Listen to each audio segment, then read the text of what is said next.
দোল উৎসবকে কেন্দ্র করে ভক্ত সমাগম নবদ্বীপ শহরে। আর এবার বিদেশি ভক্তরাও এসে পরিক্রমা করছে নবদ্বীপ ধাম। সোমবার সকালে নবদ্বীপ শহর জুড়ে এমন ভক্ত সমাগম প্রত্যক্ষ করে দারুণ আনন্দ পেলেন নবদ্বীপবাসীরা। নবদ্বীপ কেশবজি গৌড়ীয় মঠে হাজার হাজার ভক্ত সমাগমে আলাদা মাত্রা যোগ হয়েছে এই শহর জুড়ে।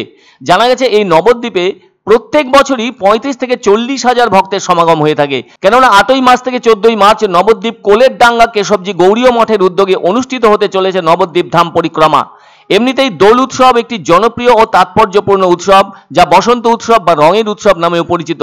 তবে গোটা দেশ জুড়ে এই উৎসব পালিত হয় যথাযথ মর্যাদায় ও মহা ধুমধামে। তবে সম্পূর্ণ আলাদা ধরনের দোল উৎসব পালিত হয় নদিয়া জেলার নবদ্বীপ ধামে।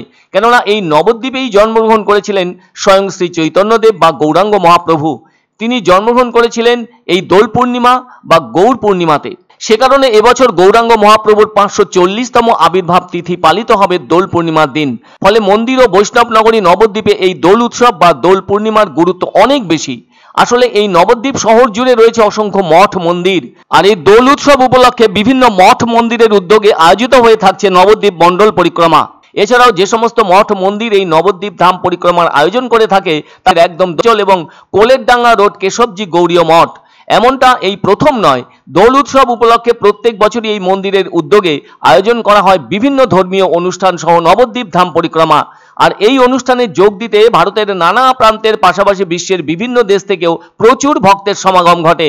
এই পরিক্রমার দায়িত্বে রয়েছেন মন্দিরের ভান্ডারী ভক্তি বেদান্ত দামোদর মহারাজ।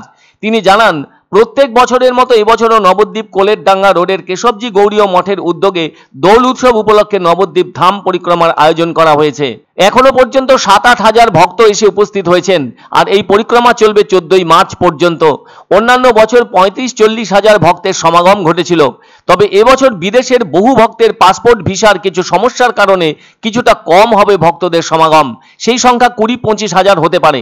দামোদর মহারাজ আরো জানান, যে সমস্ত ভক্ত বাইরে থেকে এসে উপস্থিত হয়েছেন তাদের থাকার ব্যবস্থাতেও করা হয়েছে আমূল পরিবর্তন। কেননা আগে তাদেরকে কোনো প্যান্ডেলে থাকতে হতো, আর এবছর ভক্তদের জন্য নতুনভাবে ম্যাটের ব্যবস্থা করা হয়েছে। এছাড়াও অনেক লাইট ও পাখারও ব্যবস্থা করা হয়েছে। আবার নগর পরিক্রমার জন্য যথেষ্ট নজরদারির ব্যবস্থা করা হয়েছে প্রশাসনের সহযোগিতায়। এই নবদ্বীপের সুদূর অস্ট্রেলিয়া থেকেও ভক্তরা এসেছেন। যারা এসেছেন তারা সকলেই নবদ্বীপ ধাম পরিক্রমা করবেন। তবে সব মিলিয়ে এখন নবদ্বীপ শহর দেশ বিদেশের ভক্ত সমাগমে সরগরম হয়ে উঠেছে। এর পাশাপাশি বিভিন্ন মঠ মন্দিরেও চলছে দোল উৎসবের বিশেষ অনুষ্ঠান। তবে উচ্চ মাধ্যমিক পরীক্ষা চলতে থাকায় সেভাবে কোনো সাউন্ড সিস্টেম বাজানো যাবে না। সেজন্য প্রশাসনের সেই নির্দেশ মেনেই এখনো পর্যন্ত সিংহভাগ মঠ ও মন্দিরে চলছে ভক্তিমূলক অনুষ্ঠান। তবে দোল উৎসবের আগেই দেখা যাচ্ছে নবদ্বীপ জুড়ে উপচে পড়া ভিড়।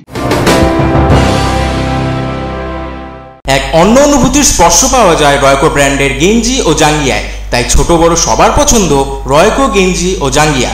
প্রস্তুতকারক জয়মনি হুঁশিয়ারি, কলকাতা। পছন্দসই সেরা খাবার খেতে হলে সোজা চলে আসুন রুচিসম্মত আধুনিক মানের রেস্টুরেন্ট রাজদরবারে। কেননা এখানেই আপনারা পাবেন ভোজনের রাজকীয় অনুভূতি। শুধু পুজোর সময়ই নয়, সারা বছরই রকমারি খাবার সরবরাহ করাই এই রেস্টুরেন্টের আভিজাত্য। আমাদের ঠিকানা রাজদরবার, রাহুতবাড়ি, বাবুপাড়া, জলপাইগুড়ি।